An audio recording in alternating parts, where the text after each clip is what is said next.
O seguinte, pessoal, não deu pra gente abordar ontem, porque o programa de ontem ficou mais restrito à análise de jogo. Análise do Viseu.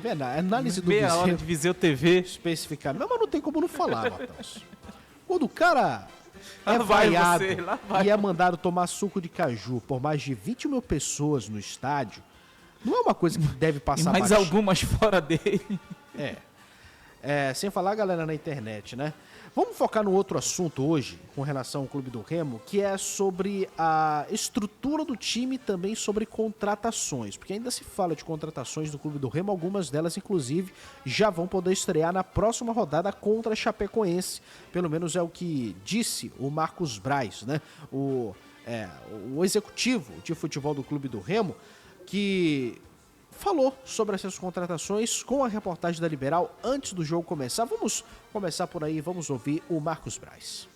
Nosso entendimento é que a gente consiga fazendo as contratações. Claro que o Tito é um excelente jogador, é um bom jogador, é um jogador que, caso a gente de fato vá tentar contratar ele, seria um jogador que nos ajudaria muito.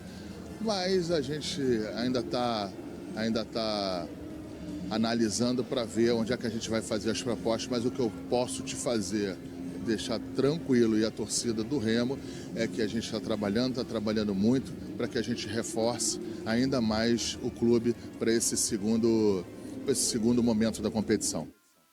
Tá aí, né? O Braz falando especificamente do Tite Ortiz, ô Matheus Coxa. O Cantillo já vai poder estrear contra a Chapecoense, mas não sei quanto tempo ele vai estar pronto, porque ele é um jogador que vem mais ou menos na situação do Marrone, né? Não jogou ali basicamente na temporada. O Braz não quer o Tite Ortiz, né? E é um jogador que foi já anunciada a saída dele lá do Sport Recife. E ele é um cara, de fato, para jogar ali um pouquinho mais centralizado na posição do Regis, surgiu uma informação, inclusive, anteontem, Matheus, de que o Tite Ortiz foi barrado sim, do CT do de entrar no treino, né? porque ele foi no horário errado. Já vai ganhar uma indenização, né? Que não pode fazer isso, né? Parece que o esporte deu um horário para ele ir treinar separado, fazer atividade separado, que tem que fazer no CT, só que ele foi outro horário. Aí falaram, olha, tu não vai entrar, porque não é teu horário. Vai embora. É academia isso aí? Eu acho que nem na academia tem isso aí. Não existe isso, cara. E a informação fala que ele novamente foi barrado. Foi o Felipe, eu acho, lá em Recife, né, que soltou essa informação. Fugiu o nome dele. Felipe Luna foi quem soltou essa informação.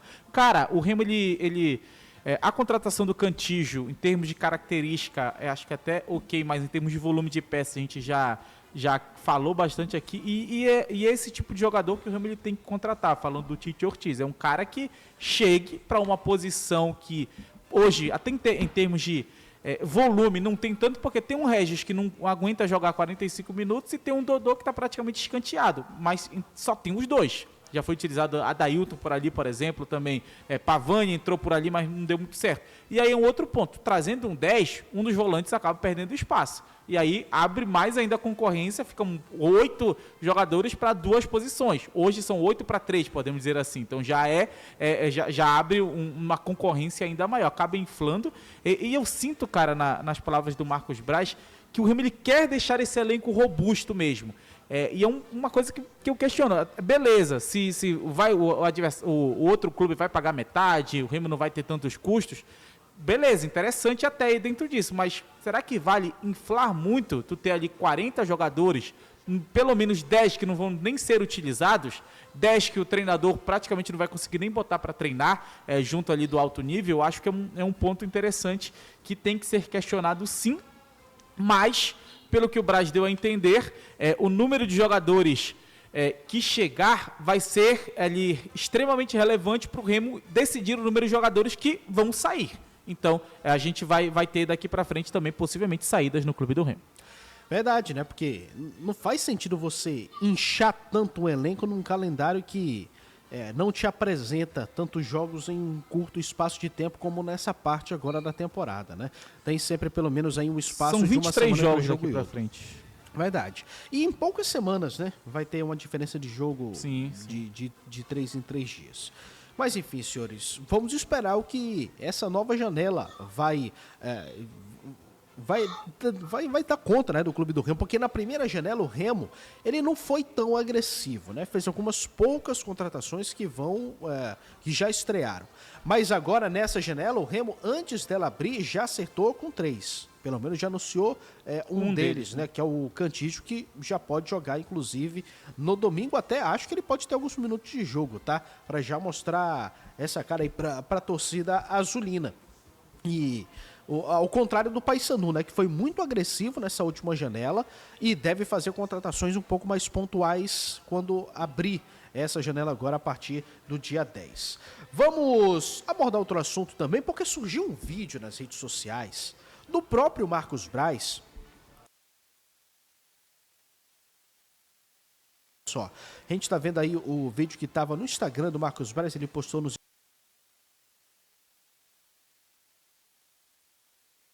numa visita no CT Azulino, a gente vê como é que tá agora, né? Tá, de certa forma, até um pouquinho largado, para não falar outra coisa, né? O campo ali, aparentemente em boas condições, mas o entorno com o matinho um pouquinho alto, né? Indicando de que haverá algum tipo de atitude a ser tomada, pelo menos de reforma, no CT. Ele falou sobre isso antes do jogo contra o Cuiabá. Vamos ouvi-lo a partir de agora. De qualquer maneira, segunda-feira, às 10 horas da manhã, eu vou no CT do Remo, quero conhecer a fundo, vou já com a parte já de planejamento, porque existe já um desenho do entendimento do que é, de um projeto para lá, já tive acesso a esse projeto, e é isso, é no dia a dia a gente também tendo cuidado e a percepção de que a gente precisa disso, independente do resultado esportivo. O Remo precisa de fazer esses ajustes na área estrutural, independente da parte esportiva. Lógico que eu não vim aqui para correr algum risco de ter um acidente, eu vim aqui para subir, para tentar subir. Mas a gente não pode se apegar só a isso, a gente tem que ter um trabalho um pouco mais na estrutura, porque isso vai ser importante para a vida futura do Remo nesses próximos anos. Tá aí, portanto, o Braz, senhores, indicando que, aparentemente, estruturar o clube do Remo vai ser uma das prioridades. A gente já tá vendo isso acontecer no Baenão, Matheus. Hoje o Baenão, a parte interna, inclusive até a parte do campo, tem algumas coisas lá, eu fui hoje mais cedo, e, por exemplo, aquele pano que fica ali naquele acesso para as cadeiras, sabe? Sim. Já foi trocado. Acredito que é reflexo, inclusive, da reportagem da ESPN, mas, enfim, a parte de dentro também no Baenão tá passando por muitas reformas e, aparentemente, ele vai cuidar também de dar prioridade pro CT também, Michel. E até um ponto, né, Michel, que, cara, eu fico muito feliz com esse trabalho do Marcos Braz, porque eu, sinceramente, não sabia o que esperar da chegada dele, achei até que ele ia ficar muito mais focado em contratações, mas desde que ele chegou, ele falou muito dessa questão de estrutura, né, e nessa entrevista pro Luiz Antônio, ele até inicia falando que, cara, independente de Série A ou B, tem que ter essa estrutura. Então, independente de onde o Remo tiver no ano que vem, tem que ter essa estrutura, tem que ter essa evolução, e eu acho que, de fato, é um ponto muito importante desse trabalho do Marcos Braz, que muitas vezes acaba ficando muito mais conhecido o personagem do Marcos Braz, mas se ele conseguir entregar essa evolução estrutural para o Remo, eu acho que é um ponto muito mais importante do que qualquer contratação que ele trouxer para o clube, porque é um passo que o Remo precisa dar quando quando avança na Copa do Brasil lá contra o São Luís. O ex-presidente do Remo, Fábio Bentes, até fala, parabéns, vocês garantiram a compra do nosso CT, e até hoje o CT do Remo não conseguiu ser utilizado do jeito que deveria. Então, eu acho um ponto bem interessante que o Remo ele busque essa evolução em relação ao centro de treinamento, que de fato vire um centro de treinamento. E aí, Michel? Não adianta você ter um lugar maravilhoso e não dar para a pessoa que vem trabalhar aqui a estrutura necessária. Então, é mais ou menos isso que está acontecendo no Remo, né? Não adianta você ter uma cidade belíssima, com uma cultura incrível, com um povo acolhedor, com uma culinária top, e ali Combu, natureza e tudo mais, tem uma torcida,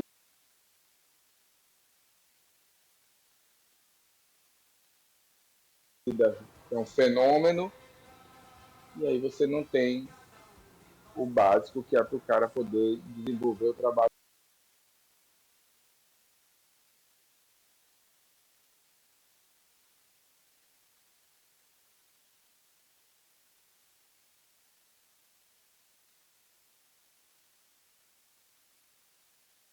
dele. E ele só está fazendo o que a gente está falando há alguns anos que precisa ser feito nos nossos clubes.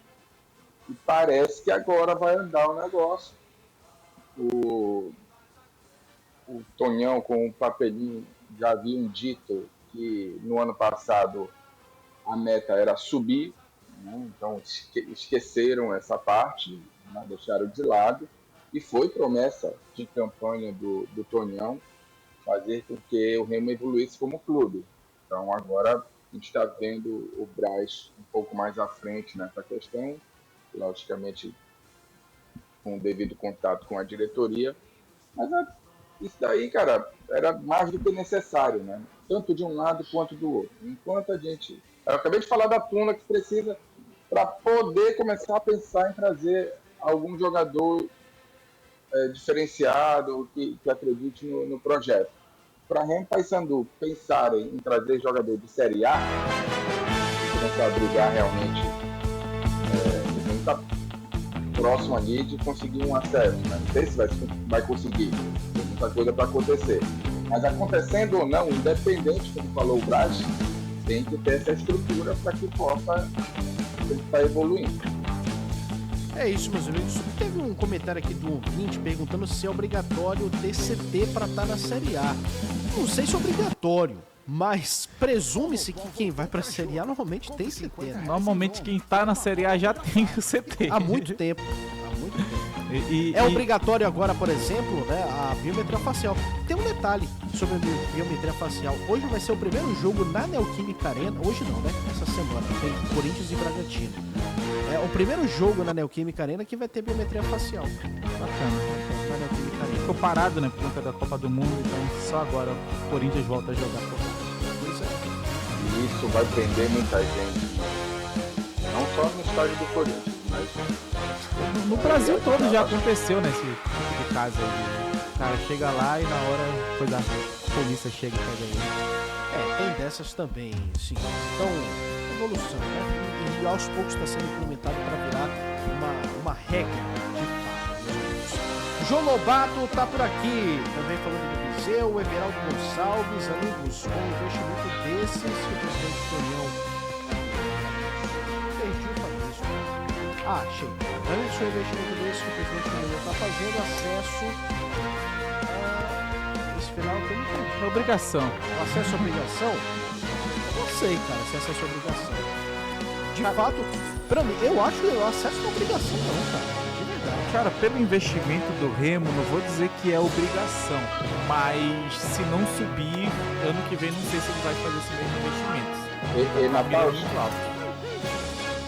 aquela promessa de montar time para subir, eu acho que o Remo pelo menos está cumprindo, né? Sim, sim. O time do Remo hoje é para brigar por acesso. É porque a Série B, ela é muito delicada nesse aspecto, sabe? Por exemplo, o Remo.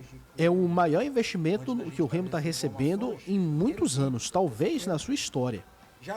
E tratando em valores equivalentes com cada época, Com tá? certeza Mas ao mesmo tempo, o Remo não é o maior orçamento da Série B. Não, longe. O Remo tinha o maior orçamento no passado da C. E aí Por muitos sim, anos o Remo e Paysandu tiveram disparado. E aí sim, era outro caso. Quando você tem o maior orçamento da sua divisão, é uma obrigação você vencer. Você tem a responsabilidade de subir. O Remo não está nesse jogo agora, nesse ano. Pelo menos não quando se fala em volume de dinheiro, porque tem gente que tem mais. Mas o Remo já se provou que tem condições. Não sei se por conta da COP ser aqui e a cidade também está vivendo uma visibilidade muito grande, isso também atrai um investimento acima do normal para o Remo. E aí é que o Mataus fala, né? De ter a oportunidade de subir esse ano e aproveitar, né, Mataus? Mas acredito que pode ser um pouco disso também. O Remo fechou patrocínio também agora, o patrocínio Master. Normalmente no primeiro ano de patrocínio vem um investimento muito grande. A Bet lá, que não lembro o nome, não é bacana de falar, da propaganda de graça, a gente, né? É, não patrocina mas a gente, então não fala. O Remo ele fecha esse acordo, tem o dinheiro da Série B desse ano que a tendência é que a partir dos próximos seja um pouco mais equilibrado, tanto que a Série B desse ano até a véspera não tinha nem o dinheiro ali da transferência. E principalmente, cara, se a gente for pegar a comparação com os outros times, porque o Remo esse ano ele acaba investindo mais no elenco e pelo menos para mim, pro ano que vem ele vai ter que focar mais na estrutura. Ele vai ter que focar um pouquinho mais na estrutura. Não dá para fazer como foi ano passado, como disse o Michel. Usar tudo no elenco e não na estrutura. Cara, muito mais por esse ponto de ter que ano que vem, acho que obrigatoriamente ter que buscar esse equilíbrio de investimento no time e investimento na estrutura. Por quê? Tá, eu vou passar aqui o antibiótico. Um antibiótico não tem problema algum, não. Ano que vem vai ficar de novo jogando no Mangueirão e treinando no Bainão, não vai aproveitar o Bainão. Torcedor reclama, pô, o Remo ele joga no Mangueirão e arrecada menos do que o Paysandu na Curuzu. Então, acho que são esses pontos que o Remo ele tem que evoluir pro ano que vem, porque esse ano ele tá dando um tiro alto. Por exemplo, se estivesse jogando no Bainão, possivelmente o custo ia ser menor, a renda poderia até ser líquida, maior para o clube do Remo, apesar de ser um público menor que no Mangueirão, e aí esporadicamente jogar no Mangueirão. Esse ano o Remo não tem essa escolha. Ou ele joga no Mangueirão e mantém a estrutura de treino no Bainão, ou ele joga no Bainão e tenta convencer os caras a treinarem lá no roteiro. É porque é o seguinte, o dinheiro de uma Série A na diferença para B é um negócio monstruoso, cara. Mas o custo também. Sim. Não, mas eu já fui convencido, Mataus. Eu era totalmente contra subir. Não. Mas eu tô com o João nessa aí. É porque o dinheiro... Contra subir não dá pra ser, mas não dá pra imaginar que o time vai chegar lá e, pô, isso aqui é o dinheiro, fazer o que o Santa Cruz fez. O Santa Cruz foi líder uma rodada, ele achou que ele ia brigar por Libertadores, gastou tudo que não tinha e tá pagando até hoje. Então, o ponto é esse, tu vai subir, vai entrar mais dinheiro, muito mais dinheiro. Mas se tu não souber administrar, tu querer usar esse dinheiro pra girar o elenco... Esse é o negócio, Mataus, mas essa atitude por exemplo, do Marcos Braz e a chegada dele, de focar em estruturar o time com você com um orçamento de Série A, cara, você consegue fazer isso. É claro que você vai sofrer no campo. Sim. Você vai sofrer muito no campo, ainda mais numa Série A, que é muito competitiva. Você vai fazer, clara e obviamente, o campeonato para se manter. O maior prêmio do Remo, se subir ano que vem, vai ser se manter na Série A, cara. Mas... é uma oportunidade que o Remo não pode deixar passar. E pelo menos está demonstrando que não quer deixar passar, né? E, por exemplo, acontece uma coisa. O Vitória da Bahia tem uma história até, de certa forma, semelhante do Remo nos últimos anos. Conseguiu 2 acessos consecutivos. Mas o Vitória, diferente do Remo, o Vitória não era um time que, em termos de estrutura e investimento, não era pro Vitória nem ter jogado a Série C. Porque o investimento que o Vitória joga a Série C e o investimento que o Remo joga a Série C naquele período, principalmente nos anos, é muito diferente. Então, primeiro... Mas não tem dúvida de que a estrutura do Vitória, quando estava ainda na Série C, é muito diferente de como está hoje na Série A. Não é. A estrutura do Vitória é bem parecida, porque o Vitória cai para a Série C com a estrutura de Série A. O Vitória ele cai muito mais por a gestão errada do que não ter estrutura, teve até polêmica lá de equipamento, de academia e tudo mais na época do Vitória. Mas o Vitória, quando cai para a Série C, ele tinha estrutura de Série A e Série B. O Remo até hoje não tem essa estrutura no CT. Mas aí é o seguinte. Então eu não consigo comparar. A mesma coisa do Fortaleza. O Fortaleza, é claro que quando ele sobe, ele evolui essa estrutura. Mas o Fortaleza nunca era para passar o tempo que ele passou na Série C pelo investimento que ele tinha. Mas a questão do Fortaleza, principalmente quando passou aqueles 6, 7 anos na C, sei lá, beirava um negócio assim até espiritual, porque chegava no jogo do acesso os caras perdiam. Todo ano. Contra o Brasil de Pelotas foi absurdo. Um ano atrás do outro foi assim. E vale lembrar, quando os caras subiram pra B, no ano seguinte eles foram campeões e subiram pra A. Sim, e é fato que ele evolui a estrutura, mas ele não tinha uma estrutura. O Remo, ele conquista o CT em 2021. Pois é, mas o Remo tem que fazer a prioridade pra acontecer isso, cara. E olha, na Série A, se você fica em 15º, em 14º pra cima, você belisca uma Sul-Americana, cara. E se você belisca uma Sul-Americana, você começa a ganhar em dólar. E aí é diferente, o patamar é diferente. Cara, mas... E quando você começa a ganhar em dólar, estando aqui em Belém do Pará, meu amigo, você consegue, se administrado bem o dinheiro, você consegue fazer muito. A galera tá comparando ele com a...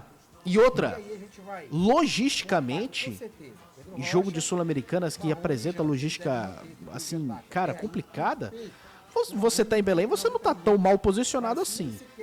Depende. Geograficamente. Depende. Vai jogar na Venezuela? Vai jogar na Colômbia? Junto já tá pensando, daqui a 2 anos o Remo ainda tá em 5º colocado, então... Deixa eu viajar. Não dá nem pra discutir ainda isso. Eu tava pensando nisso. Por que a gente entrou nesse papo que a gente já tá falando de Sul-Americana? Não, porque eu tô desenhando, o seguinte, se o Remo sobe e faz um campeonato pra se manter na Série A e porventura se mantém na Série A, se beliscar ali um 14º lugar, meu amigo, você tá numa competição internacional, porque hoje classifica por todo mundo. Cara, mas entendeu? hoje... Esse é o ponto. Com relação à grana, eu tô falando com relação à grana, tá? Mas... Cara, mas hoje, se a gente, só pra gente contextualizar, é claro que, pô, dá pra chegar lá, dá pra cima, o Mirassol faz, a estrutura do Mirassol é melhor do que muitos times que estão na Série A há muito tempo. Talvez hoje a estrutura do Mirassol seja mais atrativo pro cara e pro Mirassol do que pra um Vasco da vida, podemos dizer assim, pela estrutura e pela pressão que não vai ter no cara. Então, acho que chegar lá, já com essa estrutura, é o mínimo que tem que fazer. Sim, e o Remo tem que aproveitar esse e o próximo ano, cara. Sim, sim. Esse e o próximo ano para fazer justamente esse trabalho de estruturação que vai ser, como seria o Juscelino. Eu acho que o Marcos Braz, se ele conseguir fazer isso, a gente pode chamar ele de Juscelino Kubitschek, cara. 50 anos em... 20 anos em 2? Poderemos dizer assim, talvez? Não pode deixar colocar os méritos do Tonhão e do Glauber. Sim, claro. Os caras que estão aí estão na batalha. Até não, mesmo... claro que eles têm parcela, Mataus, mas se a gente for colocar dessa forma também, eles estão no clube desde que a gente se entende por gente. Só pra gente... Chegou ano passado. Só pra gente ir não, mas a gente João. sabe que Glauber, e principalmente Tonhão, estão envolvidos no clube desde sempre, pô. A gente não era nem nascido, eles estavam lá. O Rodolfo fala muito sobre isso, eu não sei ao certo, mas se eu não me engano, o Tonhão, todas as vezes que esteve na diretoria, o Remo teve um acesso, parece, alguma coisa assim. Mas eu tô falando de estrutura, Michel, eu tô falando de estrutura. Mas aí o Tonhão não estava diretamente, é isso que eu tô falando. E agora tem oportunidade. E tá fazendo. Justamente. Tá fazendo esse movimento pra tal.